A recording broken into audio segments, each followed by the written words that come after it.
শুক্রবার থেকে নিখোঁজ শেখ শাহজাহান কাণ্ডে তোলপাড় রাজ্য রাজনীতি।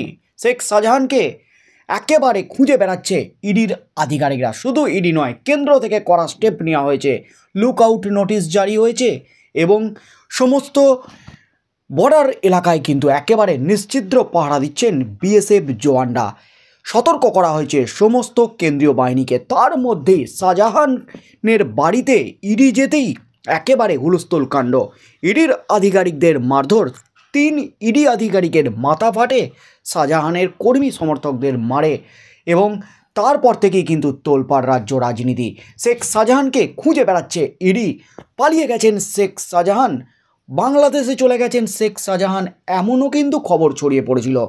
তার মধ্যেই রাজ্যপাল কড়া অ্যাকশন নিয়েছেন।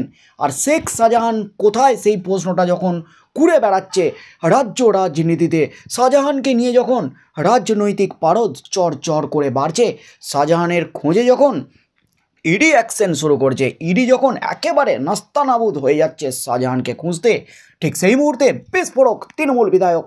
এই মুহূর্তের সবচেয়ে বড় খবর, শেখ শাহজাহান কোথায়, বিস্ফোরক দাবি তৃণমূল বিধায়কের। তৃণমূল বিধায়ক এবার যা বললেন তাতেই কিন্তু হুলস্থুল একেবারে রাজ্য রাজনীতি।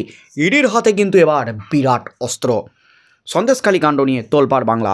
এখনও হদিশ মেলেনি তৃণমূল নেতা শেখ শাহজাহানের। এই পরিস্থিতিতেও তাঁর পাশেই দাঁড়ালেন বিধায়ক সুকুমার মাহাতো। বললেন পালানোর লোক নন উনি। সন্দেশখালীতে শেখ শাহজাহানের বাড়িতে তল্লাশি চালাতে গিয়ে আক্রান্ত হয়েছেন ইডি আধিকারিকরা। প্রাণ হাতে নিয়ে এলাকা ছেড়েছেন কেন্দ্রীয় বাহিনীর জওয়ানরা।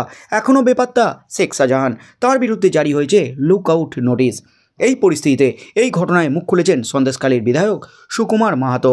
তিনি বলেন, শেখ শাহজাহান বড় মাপের একজন নেতা। তিনি দেশ ছেড়ে পালাননি, তিনি দেশের মধ্যেই রয়েছেন, এলাকার মধ্যেই রয়েছেন। এখানে বিজেপি চক্রান্ত করে ইডি সিবিআইকে দিয়ে তাকে হেনস্থা করছে, আর সেটা রুখে দিয়েছে সাধারণ মানুষ। বিধায়ক আরও বলেন, শেখ শাহজাহানের আইনজীবী ইতিমধ্যেই হাইকোর্টে আইনি পদক্ষেপ নিচ্ছেন। আমিও আমার নেতা শেখ শাহজাহান মাটিতে মিশে রাজনীতি করি। আমরা সন্দেশখালীর মাটি ছেড়ে একদম যাব না। শেখ শাহজাহান সন্দেশখালীর মাটি ছেড়ে কোথাও যাননি, ওর একটা দায়বদ্ধতা আছে। তাই যে সাধারণ মানুষও তৃণমূল কর্মীদের বার্তা দেওয়ার জন্যই তিনি অডিও বার্তা দিয়েছেন। আর তার মধ্যেই কিন্তু বিস্ফোরক দাবি করলেন সুকুমার মাহাতো। সন্দেশখালীর বিধায়ক সুকুমার মাহাতো শেখ শাহজাহান এলাকাতেই আছেন, অর্থাৎ সন্দেশখালী এলাকাতেই আছেন, আত্মগোপন করে আছেন শেখ শাহজাহান, এমনই কিন্তু বিস্ফোরক দাবি করলেন সুকুমার মাহাতো। দেশ ছেড়ে পালানোর লোক নয় শেখ শাহজাহান। অর্থাৎ ইডির হাতে কিন্তু এবার একেবারে বোম্বাস্ত্র। সন্দেশখালী এলাকাতে কিন্তু অ্যাকশন শুরু করতে চলেছে ইডি। সন্দেশখালী এলাকাতে কেন্দ্রীয় বাহিনী দিয়ে কিন্তু এবার তল্লাশি করার প্রস্তুতি চালাচ্ছে ইডি, এমনই কিন্তু খবর উঠে আসছে। কারণ তৃণমূল বিধায়কের এই মন্তব্যে কিন্তু তুমুল শোরগোল পড়ে গেছে রাজ্য রাজনীতিতে।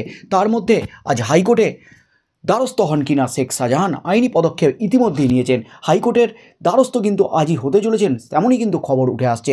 হাইকোর্টে আত্মসমর্পণ করেন কিনা শেখ শাহজাহান, কী পদক্ষেপ নেন ইডি, পরবর্তী পর্যায়ে কী স্টেপ নেয়, সেদিকেই চোখ থাকবে গোটা রাজ্যের।